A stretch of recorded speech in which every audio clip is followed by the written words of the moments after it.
my God, is that the Faces of the Future? Welcome to an all new episode of the Faces of the Future podcast. It's your boy Millz. I'm sitting here. I got Cannon in the building. What's good? What's good, Cannon? We got a special guest for y'all today. You know what I'm saying? We got one of my longtime friends. Currently the head of digital at Stemuli. Naomi Thomas. How you doing today? I'm doing good.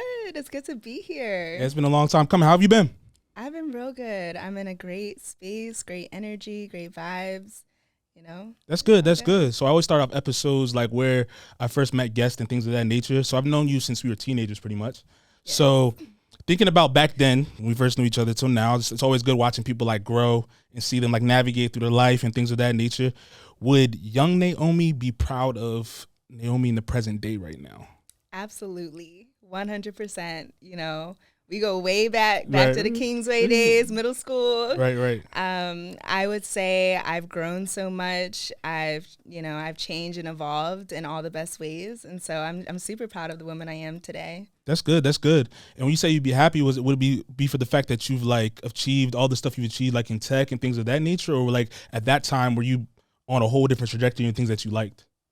I would say I've always been interested in technology. I didn't know where that future would land me. Right. But I'm super proud of like just always trusting my gut and, you know, just doing whatever I felt was right for me, whatever I felt like I wanted, always taking charge and not letting other people like, get in my head around what my future entailed. I was always just in my head around, okay, this is what I wanted to do. And I went toward that.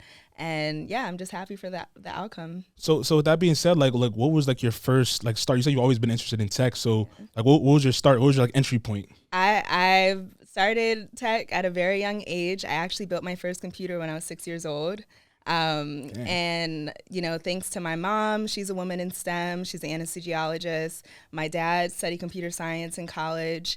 I was always around technology, building things. And I went throughout middle school. They had me in a lot of different like computer science camps on the weekends. Everybody was like, you know, hanging out with their friends. I was nerding out, at different universities and stuff. When I was in high school, I did a computer science institute at UC Berkeley and UVA. That opened my eyes out to the world of technology, like going on those campus tours at Google and Facebook and Twitter at the time.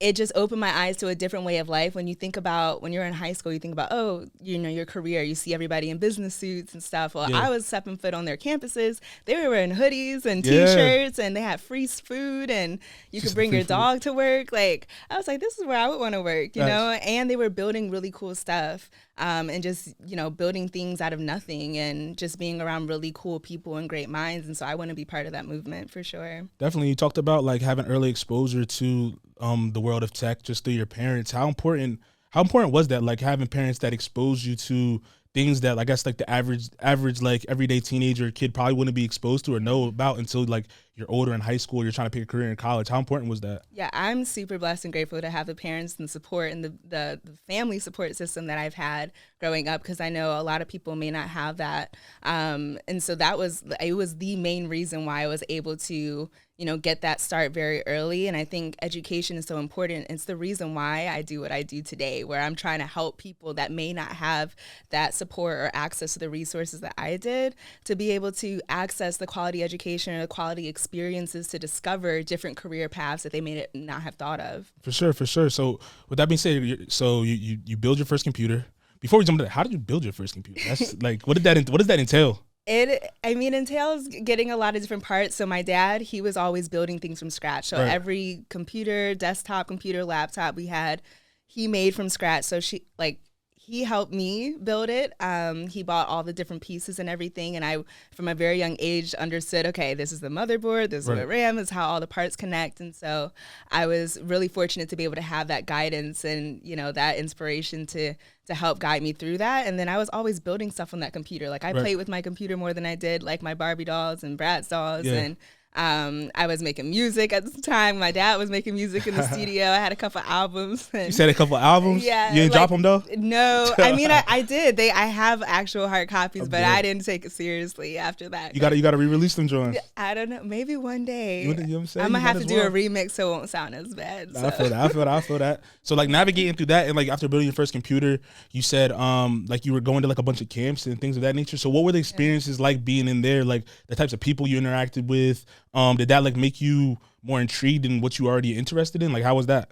Yeah, it kind of just like threw me to the wolves, honestly. Like there was a program called the Lead Computer Science Institute, and they were like 4 to 5 weeks long. It was really intense. They had you going through actual like coding programming classes where I learned Python, and I was in teams creating projects, and we had to present it to Google executives. And at a very young age, I learned what it was like to like, okay, you learn something and then you actually execute on whatever you learned, and you build something, and then you have to actually speak on it. You got to tell people what you did. And so having that experience helped guide me even bigger than, just a regular class project.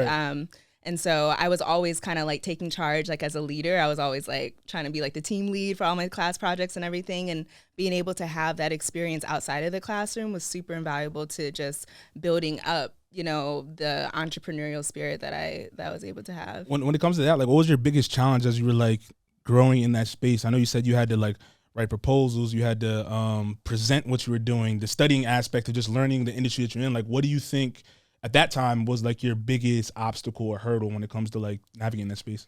I mean, when I think about it, it's like, I think about you have to start somewhere. So like just constantly being a sponge, and you have to figure it out as you go, and then also speak to it. And everybody, I was always kind of caught up with, I got to be an expert in this. But like, you can't just go straight from, I want to do this and be an expert. You actually have to put in the work. You got to be a sponge. You got to learn. You actually have to fail in order to be able to learn from mistakes and learn what not to do and what to do. And so I was really, grateful for that experience, that I was able to use high school and college, because those are the years that you are kind of allowed to fail, where you don't have like people's money on the line and stuff like that. Facts. So I was really glad I was able to have that experience. That's why I'm so passionate about like the future today and the kids, and like what are they doing with their time from K through 12. Like that's a time for you to really try out everything. And so I was really glad that I was able to have that experience, and now I'm trying to help other people have the same type of experiences. For sure. Like and then you're moving on high school, you're getting ready, or you're in college at the time, or high school at the time when you're doing all this, the pitching and stuff? It was high school. Okay. So you're getting ready. So now you're getting ready to college. What was like the deciding factor and where you wanted to attend university? Yeah. So I ended up attending UNC Greensboro, and I transferred to UNC Charlotte, but I moved all over the place. So as you know, I was in New Jersey for high school, and then I moved to Pennsylvania for another year, and I ended up graduating from a high school in North Carolina.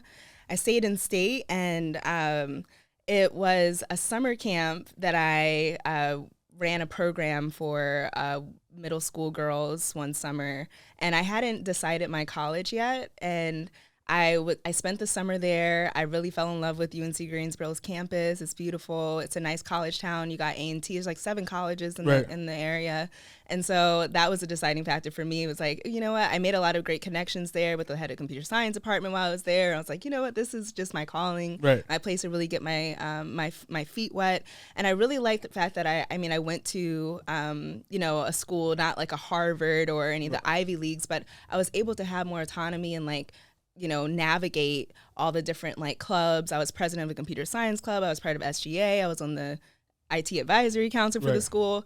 I probably would not have that same type of experience, or it would have been a lot more competitive if I went to one of the like larger, more reputable, that's, here or there. But I was able to have that experience even though I was, a bigger fish in a smaller school. For sure. If you would have attended like one of the, I guess like Ivy League or something, or more, I guess, prestige, if you want to call it, university, you think that would have changed your perspective on like what you were trying to do? Because I know you said you were able to do all these other things like clubs and things of that nature.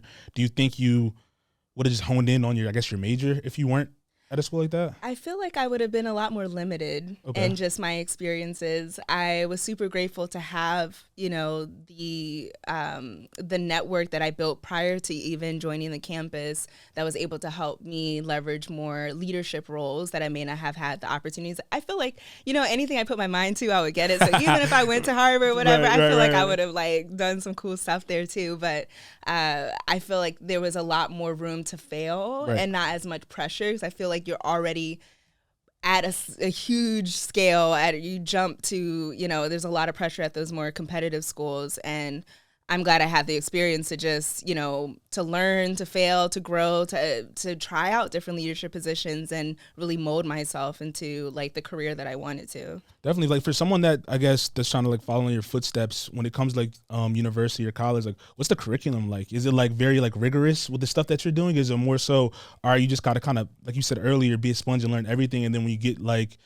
a job, you kind of focus in on whatever it is? What is that like? Yeah. I have a lot of opinions around the traditional school system curriculums. Okay. I'm interested. It's nothing against the school, because I think there should be some sort of mediation between high school and the adult world. You can't just let a bunch of 18-year-olds out to just, here, you guys go navigate the world. There has to be something that allows them to have fun, play, to grow, to, become social, have leadership positions. But when it comes to the curriculum, especially in the tech field, computer science curriculums are very outdated at a lot of schools. I mean, the technology industry moves at a huge, fast pace, where the curriculums aren't able to keep up with, the amount of learning that needs to happen in order to keep up with the curriculum, because you have to go through entire processes to get things approved. And by the time it actually lands in the students, it's ages ago, so it's important to, have that experience, but you need to be able to learn outside the classroom. You need to be able to be a sponge to YouTube University, free stuff online, courses, be a sponge to just what you already have access to. So I actually studied a computer science and business. I double majored. I ended up dropping computer science when I took a coding boot camp. That was, it was an 8-week coding boot camp. I learned way more in 8 weeks than I did in those 3 years. But I will say, computer science versus software engineering, computer science, you learn the fundamentals and all the foundational stuff, the math, the concepts and the logic. But you do need that experience, actually learning different programming languages, or at least the advanced ones, and ways to apply it to real world applications and projects. For sure. And with that being said, you said you have your thoughts about the current school system. I know you said a lot of this stuff is outdated. In what sense? What do you mean by outdated? It doesn't, if somewhere a student were to study it now, it wouldn't help them for what's about to happen in the future, or what? What do you mean by that? I feel like it's a little bit of both. I feel like, universities today don't necessarily prepare people for the jobs that they actually need. Because, just even you think K through 12, they don't prepare, they don't even go to college. 77% of 8th graders don't even attain a credential outside of college. They ended up either dropping out, or they graduate high school and they're off. It's important. I think it really starts with K through 12, because only 18% of our K through 12 curriculum is actually aligned with workforce standards right now. Only 18%. Wow. So, when you're really left out to the wolves to just figure it out. So it's really down to the content and the education, the quality of education that the students are facing. I mean, the education system is just failing students right now. And there's $100 billion that gets put into it every single year. It's where is that money going if it's not truly effective? So in order to prepare for that, you really have to, learn outside and find other sources. But what we're trying to do, at least at Stemuli, and just what I'm just super passionate about, is backwards mapping curriculum, taking jobs, real jobs and the skills that are needed, and actually teaching those skills in the schools, instead of just helping people, just figure out, just a different career path, and just making them navigate it blindly and not really knowing where those skills will get them. When the 18%, that's surprising to me. That's kind of alarming, actually. Yeah. 18%. So with that being said, and all the work that you're doing, how would you, I guess, foresee with the government, the school system, whoever's in charge of the curriculum, like increasing that number? Like what would you want to like implement into like what's going on to make that a higher number? Because that's super low. Yeah, it's really just like transforming education.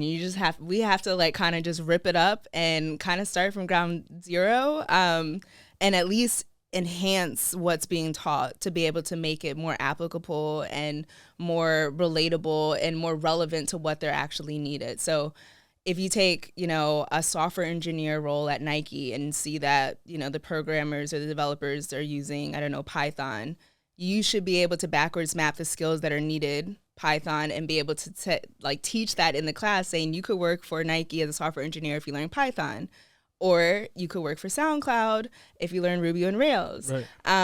It needs to just be more like awareness and knowledge behind preparing them for the actual skills that they need. So there needs to be career connected learning. You need to be able to merge career discovery and job attainment with education. It can't be completely two separate, types of efforts. Why do you think that is? Why do you believe that like they don't advertise jobs like in the workforce like that? I know if I was growing up and I was like, oh, I could still work for Nike. I don't have to be an athlete or be in like marketing or be in business. I could do some coding or something like that and be on the back end and still be a Nike rep or whatever it is. Why don't you think they advertise positions like that to make it more appealing to students, to make them like want to learn the stuff that you're talking about?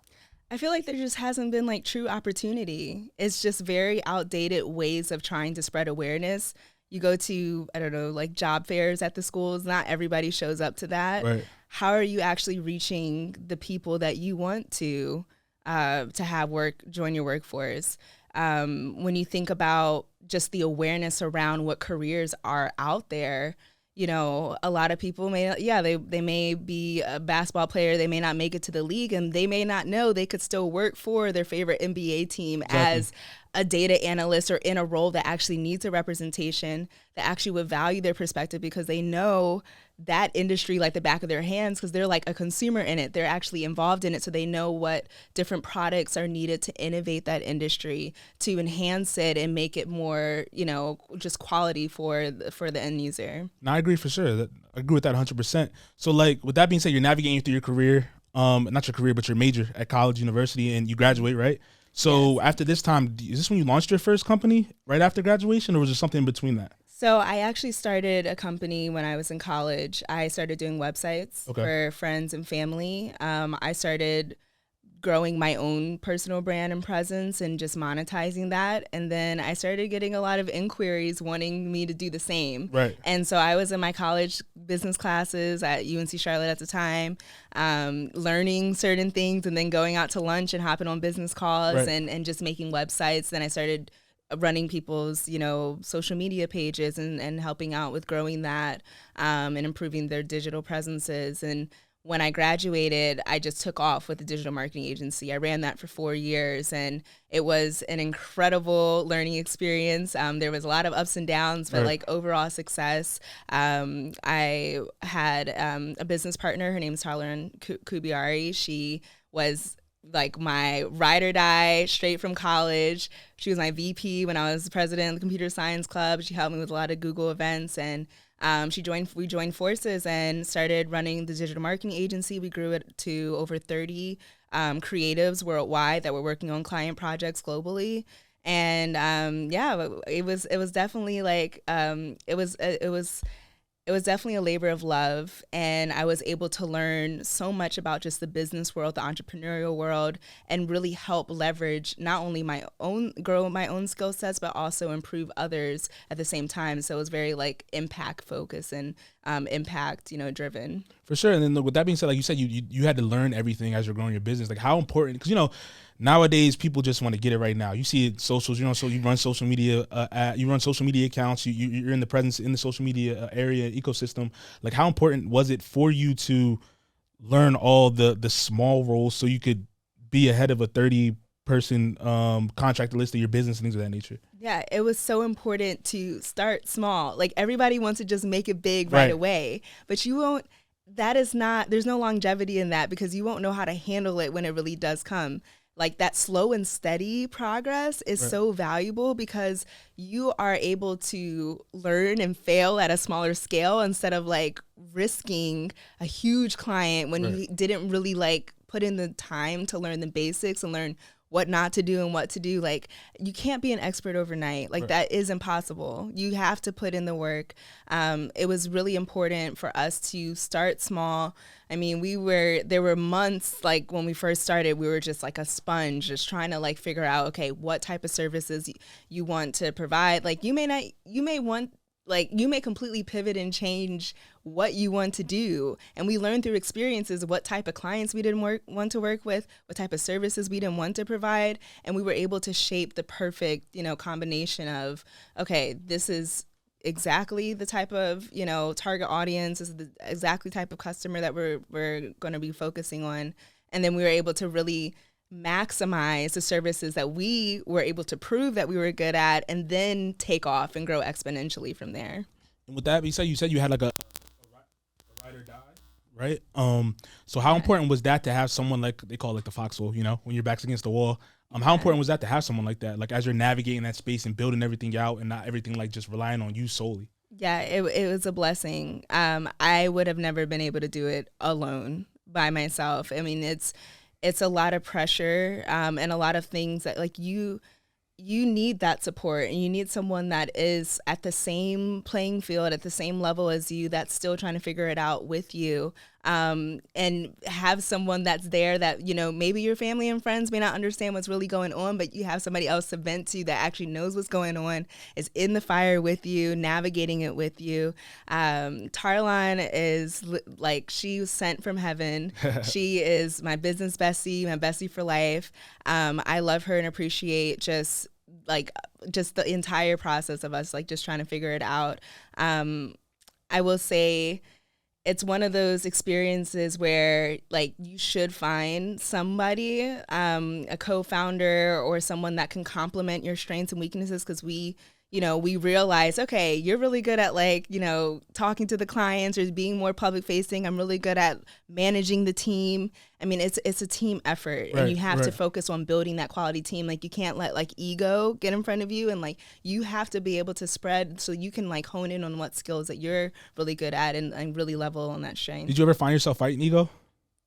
I would say I found myself like wanting to be the best at I just naturally want to be really good at like everything that I put my head to. So I wanted to wear all the hats and figure out like, okay, what is best for me? And I think we both had the opportunity to like wear different hats and say, okay, I'm not so good at this, I'm gonna let you take the lead on that. And I think it's important for everybody to like, that's the only way that you're going to learn is as if you try it out. So, but I would say like, I've always been, I'm pretty humble with my own strengths and weaknesses and understanding, okay, this is what I'm really good at. I'm just going to focus on that. For sure. I know everything can't be sunshine and rainbows though. So tell me about some downs that I know you have like through entrepreneurial journey. You have to have some downs. Like, was there ever a moment in time like where maybe like your family or support, not even just family, friends, like were kind of down what you're doing because you weren't seeing the results that you're getting, or you had a point in time where you thought what you were doing wasn't what you were meant for because things weren't going your way? Tell me about a time like that. Like, was there any moments in that time when as you were climbing? Yeah, there's a few. I mean, my family is a huge support system. My parents, they've always been, true supporters. Even when like money wasn't coming in, I always had someone to lean on. Like, my mom was always my rock for everything. You just have different family members like saying like, you should do this, like you should get this consulting job, you should do whatever. And I was just so like the Taurus, hard-headed in me was just like, I'm gonna keep getting at this. And I'm glad I did, because I feel like if I would have got sucked up into like, the consulting world or like going corporate, like I probably wouldn't have been able to get out, or like I probably wouldn't have wanted to, because like the money was really, really there. And so I was like, let me just put in the work, get it out the mud. And I felt a lot more accomplished, and it was a lot more worth it when I was able to push through and actually navigate it and find success. Just in the business itself, I mean, there was a lot of just craziness going on, a lot of chaos. It's always, it's always putting out fires left and right. You know, you trust in certain, contractors or people that you bring on that may not deliver the way that you want to for clients, and you're telling clients and you're like, promising certain things and they're not delivering on it. So Tarlon and I have both had to step in for certain people that might have fallen short, chasing invoices and contracts, really? like getting people to pay so we can pay certain people, because then we're telling people we're going to pay you at these certain times, and they put in really amazing work and they're not even getting paid for it. It's like, it's a lot of, just pull and push, like pulling teeth, trying to just follow-ups over and over. It got real dark sometimes, and we found the light. Tell me about the time you were chasing somebody for the not the contracts, but for invoices. Not for the invoices, but when you said someone didn't do the work that you expected them to do. What's that experience like when you have to like go back to a client and be like, yo, we said this was gonna happen, but this is what they present. Like what's that experience like when you have to do it? I will say most of the times we didn't let it get to the client. Okay. Like we've had to step in and actually do it, which is all the more important to, like, if you want to go into like a service-based industry where you want to just outsource and hire people, like you have to learn how to do it yourself. Right. Because if someone falls short, like you got to be able to step in and be able to do the work. So you have to, every service that you provide, you have to become some sort of an expert on it, or at least have some knowledge to be able to do it yourself. Right. Outsourcing is only helping you, increase your margins or make more profit or be able to expand and do more. But you have to be able to do it at the end of the day. So it was so important for us to kind of like, we were able to see the red flags or the signals before it even got there. And so it was an experience. I mean, you learn. I would say in the beginning, like if we were to look at the quality of what we provided towards like when we dissolved the company 4 years later, it was like night and day with the quality, because you could just like visibly see our growth in ourselves and the work that we provided. And that's with anything. So I'm definitely proud of like just us putting in the work and really figuring it out as we went. No, that's good. And then you say you dissolved the company 4 years later. So what was after that? What was the next steps after that? So prior to dissolving the company, Tarlon and I have always been just truly passionate about improving just education, or just helping, especially like women or underserved communities navigate careers in technology. And so we started Infinity Careers, and we started that about 3 years into running the agency. And that was kind of picking up and taking off, where we couldn't really handle a lot of the demand that we had at the agency, where we really wanted to go all in on the startup. And so we had to make that really tough decision when we were in LA doing, it was like an immersive program called Launch House. It was like 20 women in one house. It was like Cardi B's old house in the hills. And Paris Hilton's old house in the hills, and we co-lived and co-worked for a month. And during that time we were like, okay, we got to put all of our eggs in one basket. We can't spread ourselves so thin with a service-based industry versus like wrapping our minds around a product, which there was a lot more, reward, but a lot more risk in a product. But we were just like, okay, let's just do this. And yeah, we made that tough decision, and we were, really grateful for it, because we learned so much from running the agency, and we were able to apply the same skill sets, marketing background, or, and even like our product experience and consulting into the product that we built together. So was it difficult giving up like your first child, essentially? Like, was it hard giving it up? It was our baby. Yeah, we cried. We were very emotional, but it was something that like we are truly proud of. Like, nothing lasts forever. Yeah, facts. And like even like the biggest companies have risen and fallen, and we were just proud of like. That's why it's so important to just truly enjoy the process as you're going, because you never know when it's just not going to be there. 100%. And so we were super grateful, and just we reflected a lot on that moment. And then we just, there's always, excitement in just new beginnings. So we were just super excited to also just begin working on another industry tack and being a sponge of a completely different just a completely different arena. Like, it's like the startup industry is very a whole different animal. It's cutthroat. If you ever watch Shark Tank, it's really like that. Like, so we were super proud and and we were still very mission driven, just doing that, like helping people find careers in technology through our AI powered chat experience that help match people to careers based on their own passions and interests. So if you like beauty, you could work for Sephora, but as a data scientist, or if you like music, you could work for Spotify as a software engineer. We help people find careers that aligned with things that they may not have known or been aware of, but they may have, just be passionate about. For sure. And like, before we jump into that, like what that company did and like what you're doing now, you talked about prior, you helping like women and underrepresented like groups in like the tech industry and things of that nature. What is it like been for you? Because you are a woman, you are a minority as well. So what's it been like navigating a space that's one, male dominated, and there's not many minorities that are like at the forefronts of a lot of stuff right now, but they're trying to navigate. So what's that been like for you? It's probably exactly how you could like imagine it would be. The tech industry, and just even like running a startup in the tech industry. So running a tech-enabled startup, trying to raise money. I mean, only 1% of venture funding go to Black entrepreneurs. That's crazy. And only 0.5%, or I saw 0.41% go to Black women.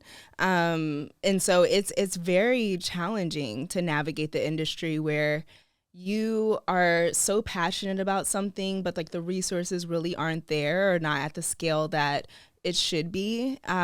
So it was something that like you had to grow a lot of thick skin to be able to navigate those waters. Just building it itself, trying to get customers, and then trying to pitch to investors and just deal with a lot of craziness in that arena.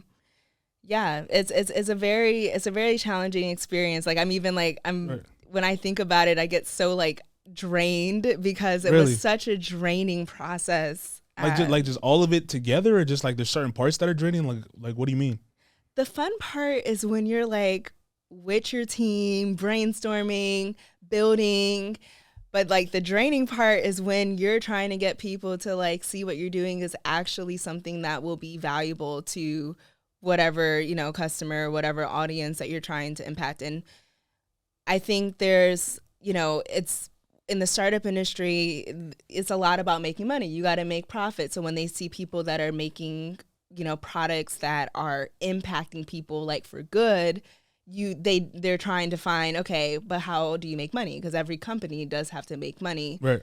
So there's a lot of, you have to draw the line between, you can't just be a charity, but you also have to be, a profitable or revenue driven business. And so it was a lot of just trying to navigate like, okay, how can we make a scalable company? And like, how can we really set the foundation that will help us to scale, not just as, individuals, but like those investors are looking for unicorns. So looking for 100 million ARR. You have to be able to provide a product that can scale to that level, and you have to be able to show traction. And it's like the chicken or the egg. Investors are looking for, traction, like how much revenue, what is your go-to-market strategy? What is all of this stuff, or what have you done? And then the customers are looking for a fully built product, but you need the money to build the product. So it's kind of like, where do you even start? And a lot of times people, in a white dominated industry, they're able to get the capital and resources to be able to jumpstart the product development and be able to have the resources behind them to, get those initial customers or the connections to do that. It's very difficult for someone that the data's right there. It's only 1% of funding. So how are you able to build a product to get customers? And then how are you able to get money when they're looking for a fully built product or traction? So yeah, the numbers and percentage you just reeled off are very staggering. I'm not surprised, but staggering. It's crazy. So like with that, like one, why do you think that is when it comes to like people wanting to invest in like minority companies or women-led companies? And then two, like how do you think as someone that's in a company that's growing, you could like impact those numbers in the future?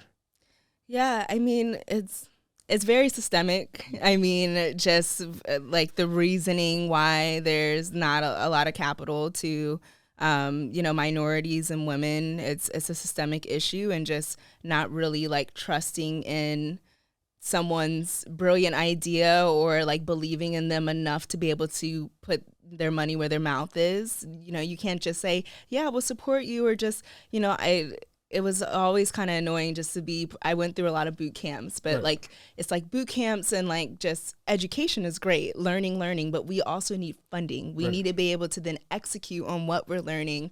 And so it's challenging to be able to navigate that industry without having all the resources across the board, because you need everything to be able to make it work, and you have to be able to do it right. And sometimes, we don't have a lot of chances. Right. We can't fail multiple times like a lot of our peers are able to.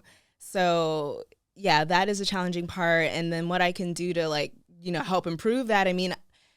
There was a lot of moments where like I really did feel like quitting. Really? Yeah, I was just like, this is just too much for me. Like this is way, like I'm not able to, I'm reaching, like I'm not able to pass this glass ceiling. Like there's too many barriers in me, but I stayed in it because like if all the women stop, or they see it's too much of a challenge, then the numbers get even lower. Like I have to be in that position to be able to then to push through it so I can bring more people behind me.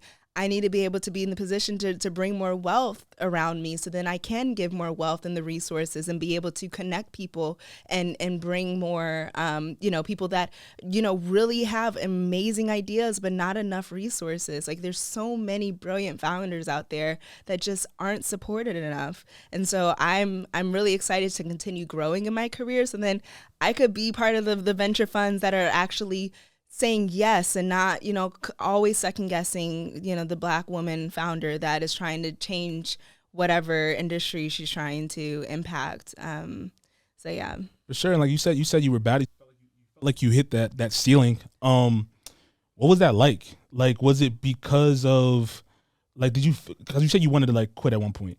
So was it, you didn't quit because like there was too much pressure on quitting, or because like of everything you just said, but was like kind of a combination of both? It was really just, it was a combination of like not having access to the resources that I really did need. Money runs out. Like at least when I was running the agency, that's a service-based industry where like your labor is tied to the money that you make. So it was easier to be able to say and go and get clients and say, okay, we will offer this service for X amount of money, and then we were able to really fund and grow exponentially that way. With a product, you're spending all your money on building on like technology. You're spending all your money, and then you're researching and trying to impact. You're out there trying to get customers around this product that's not even fully built yet. Right. And sometimes people, like, you really get one chance to show them. Like, you can't say like, oh, we have this brilliant idea. We really want you to like beta test this, but it's not a fully, or like there's a lot of bugs in it. You don't have enough developers or a big enough team, but you don't have enough money to actually build the quality of the product that you want to provide to that customer that's actually giving you a chance. Right. They're giving you a chance, but then you may only have one chance. But then how do you get the resources if someone who has the money doesn't believe that you can actually pull it off? Like sometimes you really have to take a chance on those people, like, and it's just not there right now. And speaking of chances, you got like a big chance to in the role that you're doing right now. You got somebody they bought out your company that you had prior. So tell us about that, and then tell us like what you're doing currently. We can talk about some of the stuff that you're working on. Yeah. So the story is like I was part of a program called Jobs for the Future. It was a just an entrepreneur in residence program, and they hand selected like 6 or 7 different companies that were creating products or innovating careers to pathways to technology. And there were 3 founders. We all merged together. But Taylor Shedd, she's actually the 94th Black woman to ever raise over $1 million in venture funding. Hey, so inspiring. I mean, and it's like actually unheard of, because like those numbers of percentages in the education space, right, it is even lower. Like they'd probably even have the numbers on the scale, because investors don't invest in education, which is why our education system is just failing our society right now. But she is a bright light, and she is just a genius, super driven, huge vision, to just completely revolutionize education. And me, Taylor Shedd, Kyrie Kemp, he had a company called Opti. We were always just like figuring out ways that we could support each other. And one day, you know, Kyrie and Taylor, they started figuring out ways to like kind of merge together. And Taylor offered like the same type of, you know, just concept to me, just like planting that seed. Okay, we should, like, there's a lot of competition out there, but in the education space, we're just mission driven around improving like that quality education for underrepresented individuals. Like, instead of competition, like, how about collaboration? Like, community and collaboration over competition will help us all grow together and impact the ways that we want to. And so I was also at the same time in Tulsa, Oklahoma. I lived Worldwide. there for 4 months. It was a 6-month program. The program is called Act Tulsa. And they had different founders that lived in Tulsa. They gave investment. It's like $70,000 to invest in your company. So they put the money where their mouth is at. That's good. They help support, and it's in a very immersive and intensive, you know, type of accelerator and boot camp for founders. I started off that program, you know, running my company, and ended at demo day announcing the acquisition. And now within my role, it's a beautiful merge of my just two experiences. I'm over marketing and like product as we shape career pathways and discovery. And so just merging the technology that we built at Infinity Careers has been exciting. And then we've just been taking off and just really trying to really shape the way students are being impacted. And we're doing it in a super innovative way. We're doing it for the culture. And we've been able to grasp on, like, with so many amazing partnerships, Gates Foundation, the White House, semiconductor efforts, and just so many different partnerships that we have brewing right now that are just truly going to impact like the next generation of education and the future of our workforce. So tell me like what Stemuli is, because this is a bunch of different components that you guys have. So explain like the different pieces that go into like the company as a whole, because you have like the virtual stuff that you do, you have the actual education component to it, and I'm sure there's other things that you do like offhand for other companies and to make them more, I guess, involved or more bigger in the ecosystem of tech. So tell me a little bit about that. Yeah, so I mean, it's a combination of everything all in one. So Stemuli, like, we turn schools into video games essentially. If you think about, you know, when you were in school using like Blackboard or Canvas, or like, you know, you would go to like next lesson, and it's kind of like a pretty boring interface and nothing really exciting or at least motivating you to want to keep going. So we basically wrapped like any content, any third-party content, any school's curriculum, existing curriculum, into a video game experience. Wow. That's helping students go from quest to quest, going up to avatars, doing their lessons in a game way and earning rewards, so that it's keeping them motivated. And it's all wrapped around career. So it's career-connected learning. What they're learning in school, you can see like, okay, why am I learning this math class? Like, why am I learning algebra right now? You can see how it's connected to that data analyst role at Spotify that you want, because we match you to that career, and then we take you turn by turn towards that. We backwards map that curriculum and help you navigate it in a more exciting way. And we're building out really cool, just like career discovery experiences and quests using artificial intelligence, generative AI. I mean, there's just so much innovation going on. Like, I can't wait for the world to truly see, you know, this beauty that we're building right now. If I'm a child, not child, but a kid or someone that's trying to get into like tech or something like that, or want to use like your services, like, would I be able to just go to like your website and sign up and use what you have going on? Like, how does that work? How does someone get involved in that?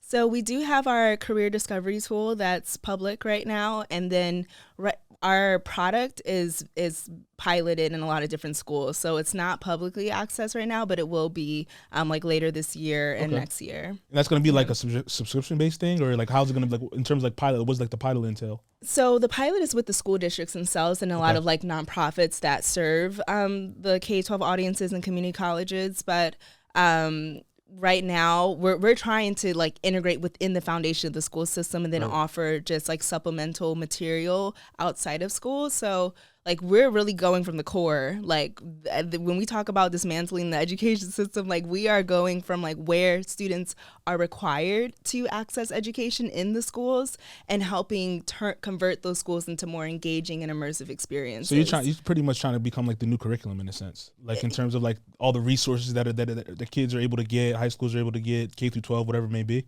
Yeah. So, and we're not like completely removing curriculum. We're just allowing curriculum to be integrated in our immersive experience that's just more impactful because it's connected to careers, and we're adding just a lot, we're enhancing the experience. Because we're not like a curriculum or content making company, like we provide the experience.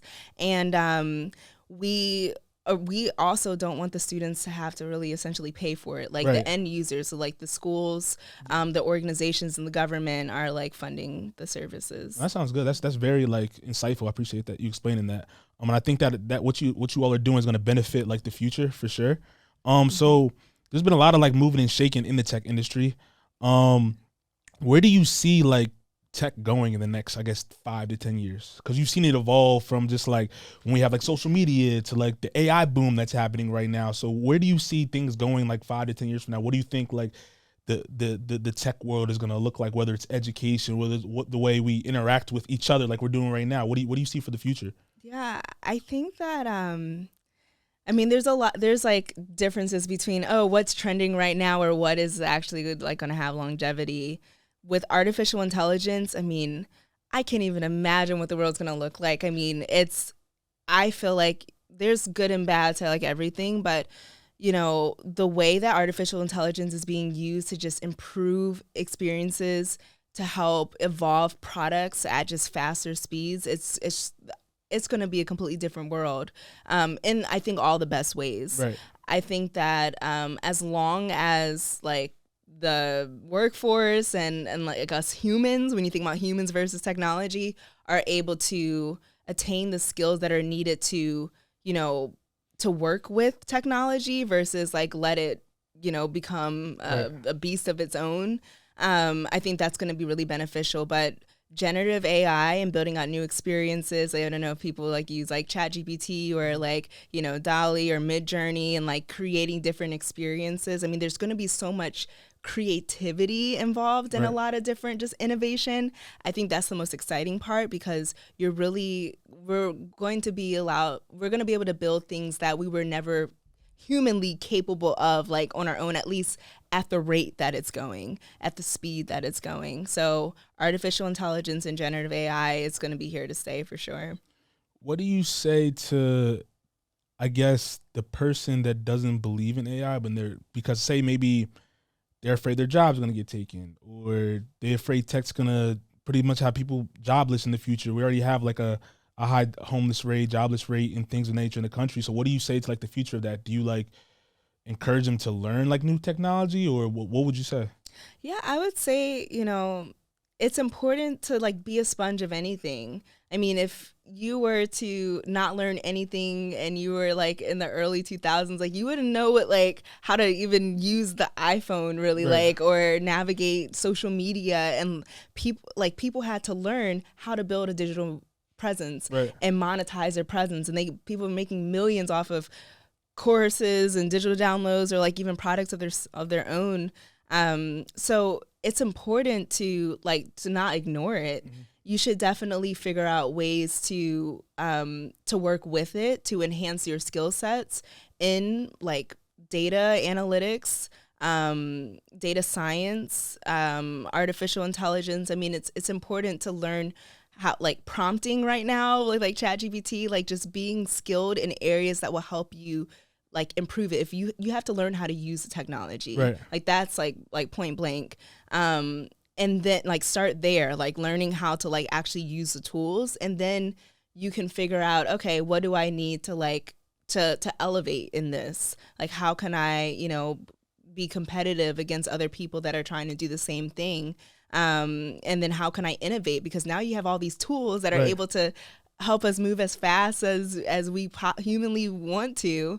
So it's really about just putting in the work. Like now this society is just, because technology is so fast paced, like our attention spans are getting smaller and smaller, and everybody wants things now. Like they want the jobs now, but like you can't forget that you have to put in the work to actually learn it. And speaking of innovation, like you've I would say you've probably like kind of helped use the innovation like an AI things to help you transition into like the music stuff that you're doing, like with your brother that you manage. So talk about that, how because you didn't have like too much experience in the music business, if any at all, but you've picked it up and hit the ground running. So how did you maybe like leverage that, and then just tell me about what you both have going on in the music side of stuff?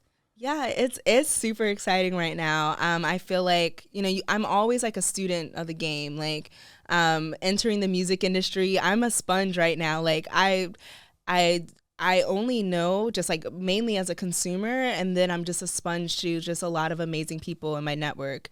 I've been friends with the founder of Music Breaker, right. Anthony and Amir, and they're like music tech founders, and just being kind of like a sponge and really just observing like how they move and just the innovation that they're building with that company has been so inspiring. And just my brother, who creates amazing art with his music and is able to just rip things out like at the speed of light, merging those two, like identifying quality talent, and then also being able to lean on my network and my support system, because Tony from Breaker, like he's been a great friend for like years, and just navigating the startup ecosystem. They came on as mentors to help my brother over the past year, and it's been super invaluable, like just sitting back and allowing them to also, help, shape the way that he is moving in the music industry. And then me just quickly learning, and just, I feel like it's like when I ran the digital marketing agency and jumped into the startup ecosystem, like I'm all the way back at that again. Like, how can I navigate this and use what I've done prior? Okay, I have marketing expertise.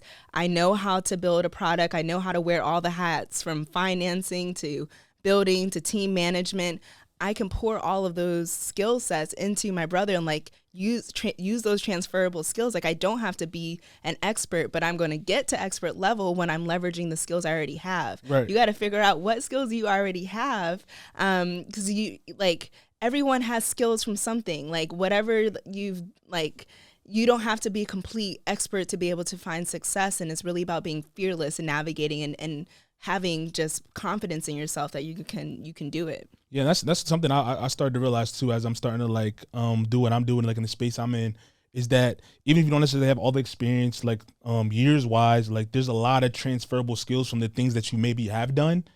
If you're trying to enter a new industry, that just transfer all the way. No different than like you're trying to transfer some credits to a university. It's the same thing. Exactly. That's the same concept. And like, for example, say you're like, oh, I've never been in the business world. Like I've never done that. Like the reason why, or one of the biggest reasons why I was able to be so successful in business was because of track and field. Right. I was an athlete. Like athletes have so many transferable skills that they can use. I mean, you have to have grit, confidence. Like if you're ever captain of a team, like that leadership, right. I mean, showing up to events on time, like you're learning time management, you're learning what it takes to practice and then execute. So when you're building and then executing, like there's certain skills that you can then build upon to be able to help you just succeed in whatever industry you're trying to go to. Do you think doing multiple things, like you said, you were an athlete plus you were into like tech and stuff like that, do you think that like you would encourage parents to do that for like their children and stuff like that, to make sure like you get that structure, whether it's sports or learn the creative and innovation stuff through tech or arts and things of that nature? Absolutely. I think you shouldn't just go to school and then go watch TV. Right. Like you have to do something. Like I feel like, and something that actually makes you happy, but you don't know what you like unless you try it. And like you can't be so quick to shut things down. Right. Pottery class or like, doing something artsy, like you never know what you might find excitement or what you may find like some hidden talents around. You could be Picasso, like you could really find a lot of like hidden skills that you would have never known that then can be applicable in whatever industry you really want to be in. But you have to really it's really good to be well-rounded. Right. Most people in the tech industry, I think it was like over 50% didn't get their degree in anything technical whatsoever. They came from different industries and they were able to apply that to the industry that they may be working in tech. Tech is like the tool that you use, but like tech is in all industries: music, beauty, fashion, sports. If you have some sort of experience or interest in an industry, then you can figure out how to leverage technology to advance it or move, at faster speeds, or just improve it and enhance the experiences for those that are consumers of those industries. For sure. And then with that, as we kind of like close down the conversation, what can we like expect from you, I guess, or from you personally, or like the companies that you're working with, or your brother, when it comes to like the music? Like, what can we expect in the future, like the near future, I guess? You can expect a lot of stuff, because I'm always like, there's so many things that I am so excited to do, because like I don't even know what the outcome is going to be like, because I haven't tried it. So that makes me even more excited. But like, with my brother, there's just so many things, that we have cooking up. Just on the music side, and just really trying to like mold his brand and something that is truly him and is unique in the world. With me, like I'm tapping back into modeling. I was signing forward for like 2 years, but then I, kind of slowed down on that to focus on the tech startup, and now I'm about to run it back.